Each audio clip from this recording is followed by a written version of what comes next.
Good morning అండి అందరికీ. ఇవాళ కీర్తన గ్రంథము 2వ అధ్యాయం చదువుతామండి. షలోం. అన్ని జనులు ఎలా అల్లరి రేపుచున్నారు, జనములు ఎలా వ్యర్థమైన దానిని తలంచుచున్నవి. మనము వారి కట్లు తెంపుదము రండి, వారి పాశములను మన యొద్ద నుండి పారవేయుదము రండి అని చెప్పుకొనుచు భూరాజులు యెహోవాకును ఆయన అభిషక్తునికి విరోధముగా నిలువబడుచున్నారు. ఏలికలు ఏకీభవించి ఆలోచనలు చేయుచున్నారు. ఆకాశమందు ఆసీనుడగు నవ్వుచున్నాడు. ప్రభువు వారిని చూచి అపహాసించుచున్నాడు. ఆయన ఉగ్రుడై వారితో పలుకును. ప్రచండ కోపము చేత వారిని తల్లడింపజేయును. నేను నా పరిశుద్ధ పర్వతమైన సియోను మీద నా రాజును ఆసీనునిగా చేసి ఉన్నాను. కట్టడను నేను వివరించదను. యెహోవా నాకిలాగు సెలవిచ్చెను, నీవు నా కుమారుడవు, నేడు నిన్ను కని ఉన్నాను. నీవు నన్ను అడుగుము, జనములను నీకు స్వాస్థ్యముగా, భూమిని దిగంతముల వరకు సొత్తుగా ఇచ్చెదను. ఇదంతా ఇనుపదండముతో నీవు వారిని నలుగగొట్టెదవు. కుండను పగులగొట్టినట్టు వారిని ముక్క చెక్కలుగా పగులగొట్టెదవు. కాబట్టి రాజులారా వివేకులైయుండుడి, భూపతులారా బోధనందుడి, భయభక్తులు కలిగి యెహోవాను సేవించుడి. గడగడ వణుకుచు సంతోషించుడి. ఆయన కోపము త్వరగా రగులుకొనును. కుమారుని ముద్దు పట్టుకొనుడి, లేని యెడల కోపించును. అప్పుడు మీరు త్రోవ తప్పి నశించెదరు. ఆయనను ఆశ్రయించు వారందరూ ధన్యులు. ఈ 2వ అధ్యాయం ఏం సెలవిస్తుందంటే, మనకి దేవుడు తన కుమారుని స్వరము ఇక్కడ 4 భాగాలుగా చెప్తున్నారు. దావీదు భక్తుడు ఏం సెలవిస్తుందంటే, దేవుని స్వరము జనుల స్వరమును వినిపిస్తుంది. జనుల స్వరము అన్ని జనులను ఎలా అల్లరి రేపుచున్నారని చెప్తుంది. అంటే ఎప్పుడైనా మనం ఎవరికైనా దేవుని గురించి చెప్పినట్లయితే ఒక్కోసారి వారు వినవచ్చు, లేదు అంటే వారు తిరగబడవచ్చు. అలాంటప్పుడు అల్లరి రేపుతారు. కాబట్టి ఆ స్వరాన్ని అందరికీ వినిపింపజేస్తున్నారు ఈ సత్య సువార్తను. ఎందుకంటే ఇది రక్షణ సువార్త, అందరికీ అవసరమైన సువార్త. ఇది 1 నుంచి 3 వచనాలు చూసినట్లయితే మనం దీంట్లో జనుల స్వరము వినబడుతుంది. ఈ అధ్యాయం 18 సార్లు రాయబడి ఉంది. మనకు నూతన నిబంధనలో చూసినట్లయితే అక్కడ వేరే చోట్లలో మనకి కనపడుతుంది. అలాగే తండ్రి స్వరము మనకు 4 వచనం నుంచి 6 వచనాల వరకు మనకు వినపడుతుంది. అలాగే మన కుమారుని స్వరము, దేవుడు ఏం చెప్తున్నారు, కుమారుని స్వరము, అలాగే పరిశుద్ధాత్మని స్వరము. ఈ స్వరం ఇది దేవుడు ఈ నూతన నిబంధనలో ఈ కీర్తన గ్రంథం గురించి పలుచోట్ల రాయించాడు. మనం చూసినట్లయితే అపోస్తలుడైన పౌలు గారు వెళ్ళినప్పుడు సువార్తని ఇక్కడ అన్ని జనులకు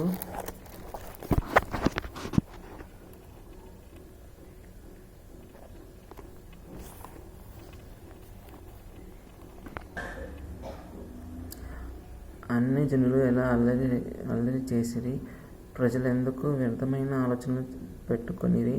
ప్రభువు మీద, ఆయన క్రీస్తు మీదను భూరాజులు లేచిరి అనేది ఇక్కడ సెలవిస్తుంది.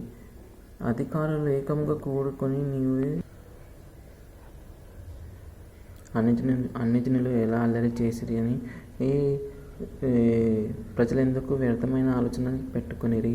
ప్రభువు మీ మీద, ఆయన క్రీస్తు మీద భూరాజులను లేచిరి, అధికారులు ఏకముగా కూడిరి అని దేవుని నీవు పరిశుద్ధాత్మ ద్వారా మా తండ్రియును సేవకుడైన దావీదు నోట పలికించితివి.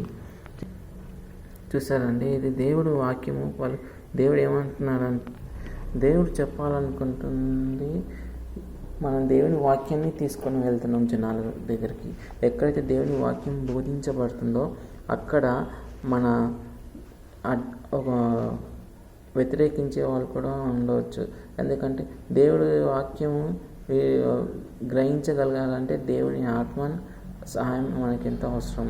యేసు ప్రభువు వారు కొండ మీద ప్రార్థనకు వెళ్ళినప్పుడు ఒక పక్కన ఎలీషా, మోషే, ఒక పక్కన ఏలియా రూపాంతర కొండకు వెళ్ళినప్పుడు ప్రార్థనకి పేతురు చూసి, ప్రభువా, మేము మీకు ఇక్కడ మోషేకును నీకును అలాగే ఏలియాకి ఒక నివాసము ఏర్పాటు చేసి ఇక్కడ ఉంచుతామంటే లేదు. అప్పుడు తనకి ఒక స్వరము వాళ్ళ కళ్ళు తెరిచి చూసినప్పుడు యేసు ప్రభువుని ఒక్కరిని చూస్తూ ఒక గొప్ప శబ్దముతో ఒక స్వరము వినపడుతుంది, ఈయన నా ప్రియ కుమారుడు, ఈయన మాట వినుడి అని. ఈయన నా ప్రియ కుమారుడు, ఈయన మాట వినుడని వినిపించింది. ఆ మాటని ఇక్కడ 6వ వచనం 7వ వచనం చూసినట్లయితే, నేను నా పరిశుద్ధ పర్వతమైన సీయోను మీద నా రాజును ఆసీనునిగా చేసి ఉన్నాను అన్నాడు. ఇక్కడ నా రాజు అంటే ఎవరన్నారో ఇక్కడ యేసుక్రీస్తు. పరిశుద్ధ పర్వతమైన సీయోను మీద నా రాజును ఆసీనునిగా చేసి ఉన్నాను. దేవుని కుమారుడైన మన తండ్రి ఏమంటున్నా అంటే, కట్టడలను నేను వివరించదను, యెహోవా నాకిలాగు సెలవిచ్చెను, నీవు నా కుమారుడు, నేడు నిన్ను కని ఉన్నాను అంటున్నాడు. తన కుమారుడికి చెప్తున్నాడు. ఇక్కడ నా కుమారుడు అంటే యేసుక్రీస్తు. కానీ అలాగే ఇక్కడ మనకు కూడా వర్ణిస్తుంది. మనం దేవుని యేసుక్రీస్తుని మనం విశ్వసించి నమ్మినట్లయితే మనం కూడా ఆయన కుమారులుగా పిలువబడుతున్నాం. కాబట్టి ఇక్కడ కుమారులకు ఆయన రక్షణను ఇస్తాడు. కాబట్టి మనకు కూడా పరలోకంలో స్థానం ఉంది. కుమారులు ఎవరు ఇక్కడ కుమారులు? ఆయన మాట విని ఆయన కట్టడలను వివరించి ఆయన కట్టడలను నెరవేర్చేవారు, ఆయన మాటను విని ఆ మాటకి లోబడేవారు ఆయన కుమారులు అవుతారు. ఆయన రక్షకుడు. కాబట్టి ఎవరైతే రక్షకుడైన యేసుని వారి హృదయంలో ఆహ్వానిస్తారో, వారి హృదయంలో చోటిస్తారో, వారి కుమారులుగా దేవుని కుమారులుగా పిలువబడతారు. పిలిచిన వారికి దేవుడు ఏమిస్తారు? నన్ను అడుగుము, జనములకు నీకు స్వాస్థ్యముగాను భూమి అంతముల వరకు సొత్తుగాను ఇచ్చేదను అంటున్నాడు దేవుడు.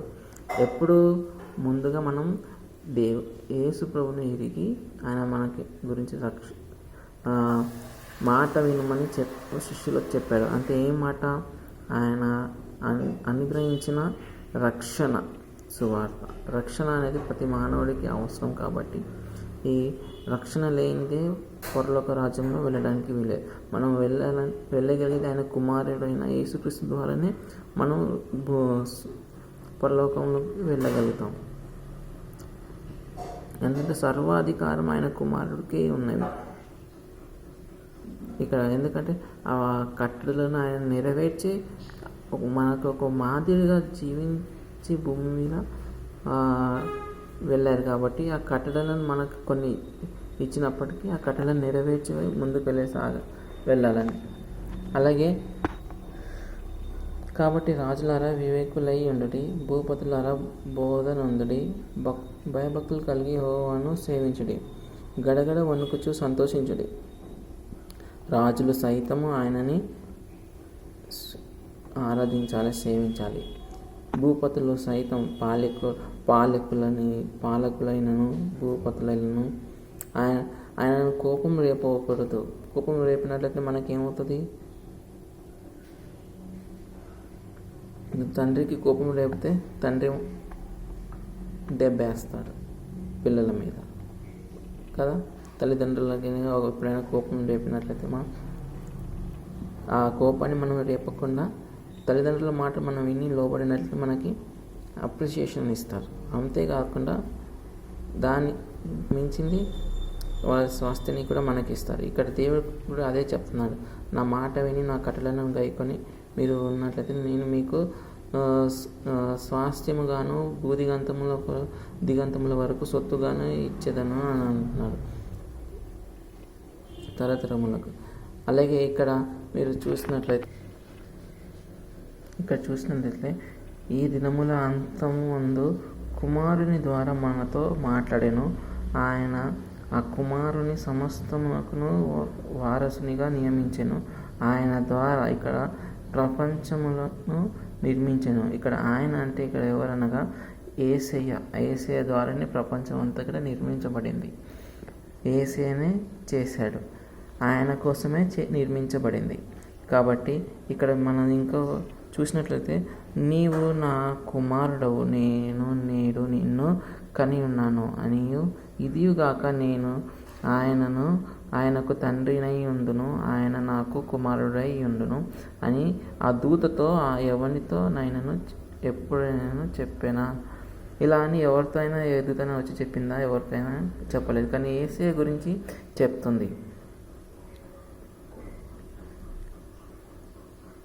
యేసయ్య గురించి చెప్పబడింది. కాబట్టి యేసయ్య ద్వారా ఆయన కోసమే యేసయ్య కోసమే ఈ లోకం అంతా సృష్టించబడింది. యేసయ్య ద్వారానే సృష్టించబడింది. ఈ మూల ఆధారం యేసయ్య.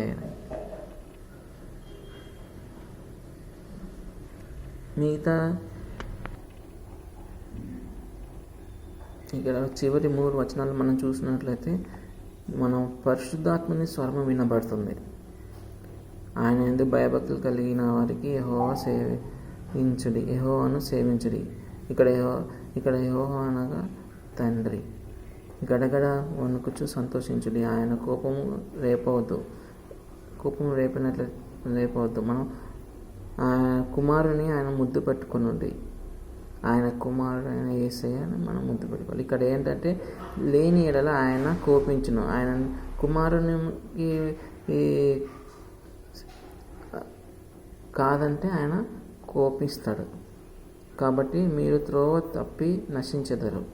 అంటే ఇక్కడ కుమారుడు అంటే ఇక్కడ ఎవరనగా యేసు ప్రభువు. కాబట్టి యేసు ప్రభుని సేవించిన వారు ఎన్నడూ తప్పిపోరు, ఎన్నడూ విడువబడరు. మీరు త్రోవ తప్పి ఆయనను ఆశ్రయించేవారు ధన్యులు. ఎవరైతే ఆశ్రయిస్తారో యేసయ్యని, ఎవరైతే వేడుకుంటారో ఆయన వారిని ధన్యులుగా చేస్తారు. ఇంతటితో దేవుడి వాక్యాన్ని మన మధ్యలో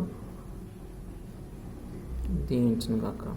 మీరు ఒకవేళ విని బ్లెస్ అయినట్లయితే please like, share and subscribe చేయండి. ఆమేన్.